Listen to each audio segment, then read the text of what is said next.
I'm Ben Meiselas from the MeidasTouch Network, and this is a breaking news alert. A federal judge in Washington, D.C.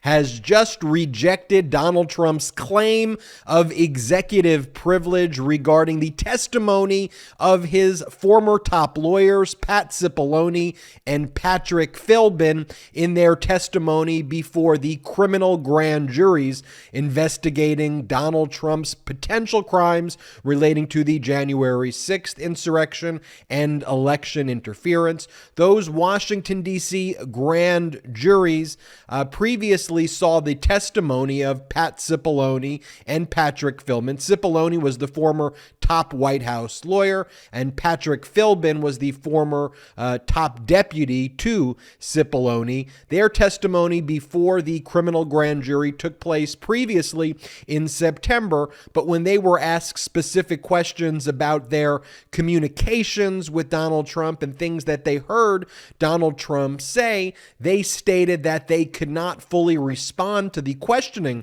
by the Department of Justice before the grand jury because Donald Trump had asserted executive privilege. And what those witnesses had said is, look, we are happy to talk about what Donald Trump said, but because he's asserting executive privilege, and although we don't think the executive privilege is a valid objection to be made, because if there is a compelling government need in a criminal investigation, it overrides the claim of executive privilege, and Donald Trump is a former president, so he doesn't really have a great claim anyway to assert executive privilege. But what those top lawyers, those former top lawyers said is, look, get a court order, and then we're happy to testify at a later date before the criminal grand jury. That is exactly what the Department of Justice did. Back in October, they filed a motion to compel their testimony on the areas where they refused to answer. Donald Trump objected to that, and the federal judge earlier on Thursday made a ruling that executive privilege doesn't apply. The judge who made that ruling is Judge Beryl Howell. She is the presiding judge. She's the chief judge of the Washington, D.C. federal court system, and she presides over all criminal grand juries in Washington, D.C. federal court where there are disputes that come before the grand jury and have to be resolved by motions. And you may recall that Judge Beryl Howell made a very similar ruling a few months back with respect to former Vice President Pence's top staff, including the former chief of staff to Pence, Mark Short, and the former general counsel to Pence, Greg Jacobs. And those individuals testified before the grand juries the grand jury in Washington, D.C. over the summer. And they had the same issue as Cippilone and Philbin, where they said, look, we can't answer these questions. We can answer other questions, but we can't answer these questions about the communications with Trump absent a court order that basically says that Trump's executive privilege claims do not apply. In that situation, the Department of Justice filed motions to compel. Trump opposed those motions to compel.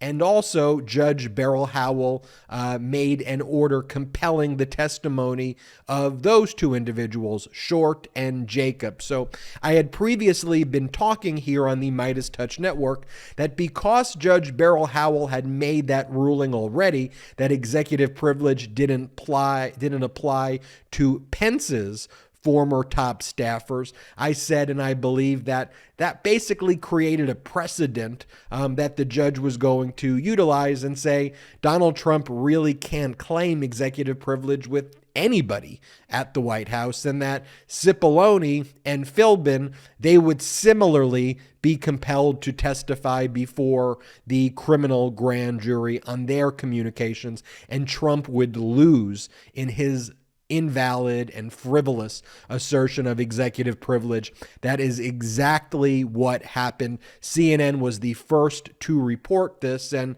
how they get this information is from sources that are within the case itself, because these grand juries are confidential. They are secret grand juries, And all grand juries pretty much are secret pre-indictment. They're confidential before there is an indictment of the individuals who are being investigated. So that's why we don't really know what's going on in them, but you can kind of tell what's going on based on leaks, as well as if individuals who previously testify then show up again, and you go, okay, well, they showed up then, and then Trump's lawyers showed up, and there appears to be a hearing. Okay, that seems to be a hearing where Trump's lawyers are objecting to testimony being taken. Okay, then these people show up again, the witnesses show up again. Got it.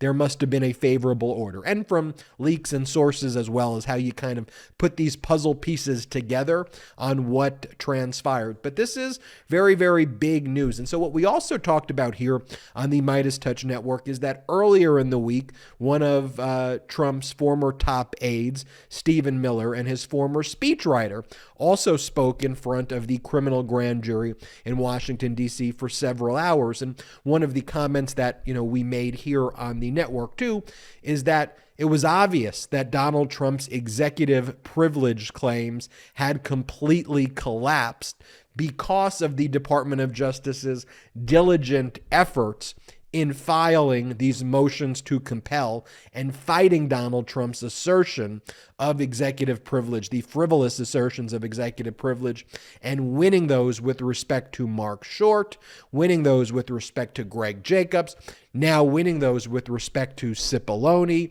and Patrick Philbin. So they will now be they have to go back in front of the criminal grand juries in Washington, D.C., and they will be providing their direct communications with Donald Trump. Now, Donald Trump claims that he's going to appeal that order by the federal judge Beryl Howell, denying his executive privilege claim, but he previously tried to do that with respect to Mark Short and Greg Jacobs, and he lost with the D.C. Circuit Court of Appeals there, and so almost certainly he will lose those arguments here, and Cippilone and Patrick Philbin are going to be called back and they are going to testify. Now, this also has very important implications for former Vice President Pence testifying, and we've reported here on the MeidasTouch network that Pence has been requested to voluntarily show up. He hasn't been subpoenaed yet by the Department of Justice to provide testimony, and unlike Pence's response to the January 6th committee, where he argued there was a separation of powers argument, which was a bogus BS argument to claim that he shouldn't have to testify before the January 6th committee. But given the time constraints and time limitations of the investigation by the January 6th committee, they're not able to get the testimony of former Vice President Pence. But that doesn't apply. Those separation of powers arguments does not apply to the Department of Justice. And so former Vice President Pence said that he's considering speaking with the Department of Justice, but whether former Vice President Pence is considering it or not really doesn't matter. He really will have no choice. But the way that the Department of Justice has built this case, brick by brick, though, is a testament to the meticulous nature and the diligence of what Attorney General Merrick Garland did. And so there was a lot of people out there who were saying, like, look, Merrick Garland should have brought this case a year ago, 18 months ago. What's he waiting for? And as I've always been explaining here on the MeidasTouch network, I said that really would have been prosecutorial malpractice if he did that. And one of the examples I gave is the executive privilege objections by Donald Trump. And I was saying, well, imagine if the Department of Justice files criminal charges against Donald Trump, but then they can't get the testimony of people like Mark Short and Greg Jacobs and Pat Cippilone and Patrick Philbin because they didn't go through the steps, which unfortunately takes time. And we may not like that our legal system moves slow, but while our legal system has a lot of flaws, undoubtedly, it still is one of the best systems, if not the best system, that's kind of ever existed for all of its flaws and all of its issues and all of its slowness. But the example I've always given is, imagine that you indict Trump right away, You don't go through the steps that the Department of Justice did with respect to Philbin and Cippilone and Mark Short and Greg Jacobs. And then you call them as a witness in front of the jury and you start asking them questions about their discussions with Donald Trump. And they say, we can't answer it because of executive privilege. And then the judge looks at you as the prosecutor and says, well, did you go through the steps with the grand jury? Did you try to fight the executive privilege claim? Did you go through those steps? And then you say as a prosecutor, no, I didn't.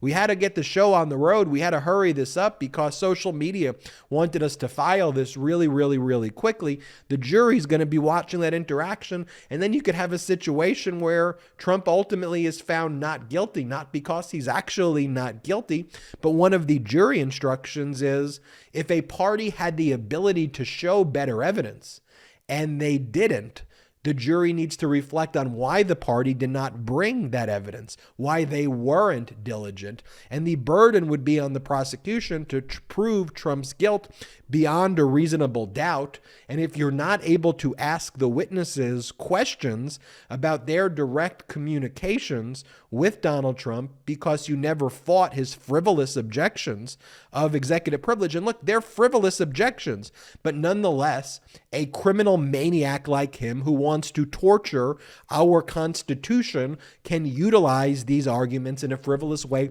like no other citizen in the United States of America can, other than a former president. You can't assert executive privilege. I can't assert executive privilege. Only a former president can assert it. They can, and again, he's asserting it invalidly in a frivolous nature, but nonetheless, he has that in his quiver to assert. And so a jury would look at that prosecution, and Trump's lawyers would say to the jury, hey, you haven't heard any of these witnesses talk about their direct communications with Trump. That is reasonable doubt. You need to find him not guilty. Then everybody who's been hating on Merrick Garland, they would say, Merrick Garland, you were sloppy and you rushed it. You did it too quickly and you didn't get the information, and you should have filed motions to compel to get this information and not allowed the executive privilege to be asserted. What are you doing? And so that is the real world reason of why Merrick Garland has taken these steps that he's taken. And look, it takes time to impanel a grand jury. It takes time to issue subpoenas. It takes time, months, for a party to respond to the subpoena.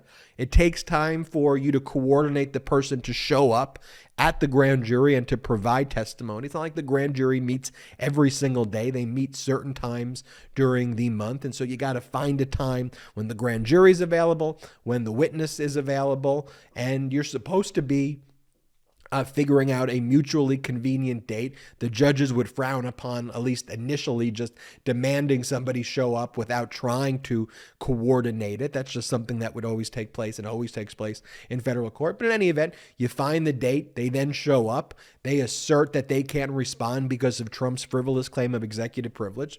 Then you got to go to the judge, file a motion. Trump gets an opportunity to oppose it. That takes time, months. The judge makes a ruling. Then the party comes back in and they give their testimony. Then you get that testimony, and that testimony leads you to other witnesses, right? So all that I just mentioned is exactly what the Department of Justice did. They went through all of those diligent steps appropriately, and unfortunately, that takes time. And when people go, hey, if this was any other citizen other than Donald Trump, it would be different. And I always say to that, that's very true. But not every other citizen is a former president. And it is unfortunate that Trump was elected in 2016, but the Constitution provides these awesome powers to the executive branch. That's unfortunate that someone would abuse it and who someone got elected who can do that. But nonetheless, that's just why it is taking slower. I'm not saying I like that. I'm not saying I'm okay with it, but I want you to go through the steps so when people talk about this, we're approaching it from a position of being empowered with the right knowledge. So we know, okay, For all these 18 months, the Department of Justice has taken all of these steps. At the same time, they've prosecuted hundreds and hundreds of insurrectionists. They just got a guilty verdict in a seditious conspiracy case against the Oath Keepers, which is one of the toughest prosecutions ever in the history of American jurisprudence. Okay, they're climbing the ladder now. Okay, they're now passing the baton to Jack Smith, and Jack Smith's taken over the investigation. And by the way, what I should mention about Jack Smith here is this also shows that Jack Smith isn't missing a beat right here, because since Jack Smith has been appointed special counsel, look what's transpired. Stephen Miller has showed up and has given testimony before the criminal grand juries in federal court in Washington, D.C. Now we have this favorable ruling from Judge Beryl Howell. And look, Merrick Garland positioned this in a perfect place for one of the top prosecutors, not just in the country, but in the world, in Jack Smith, to take that baton and then to continue the criminal investigation of Donald Trump. That's why Donald Trump is freaking out about all of this and posting all those deranged things on social media where he's attacking Jack Smith and Jack Smith's wife and Jack Smith's mother-in-law and all of that. But we'll keep you posted here on the MeidasTouch Network with this and more information. We'll tell you when these individuals testify. We will keep you updated. I'm Ben Meiselas from the MeidasTouch Network. Hit the subscribe button. We are on our way to 1 million subscribers thanks to your support. And in addition, please consider becoming a patron of the MeidasTouch Network. Go to patreon.com/MeidasTouch. Consider becoming a patron. There's lots of exclusive content you can only get at patreon.com/MeidasTouch. But most importantly, we're not funded by any outside investors at all. We rely 100% on you and the community to build this 100% independent media community and network. So check it out, patreon.com/MeidasTouch. Until next time, I'm Ben Meiselas. MeidasTouch is unapologetically pro-democracy. And look, we know you are too. So please make sure you check out our best-selling shirt and our best-selling gear, the Unapologetically Pro-Democracy gear. And hey, while you're at it, make sure you check out my favorite shirt and one of our most famous designs, It Wasn't Rigged, You're Just a Loser, at store.MeidasTouch.com. That's store.MeidasTouch.com.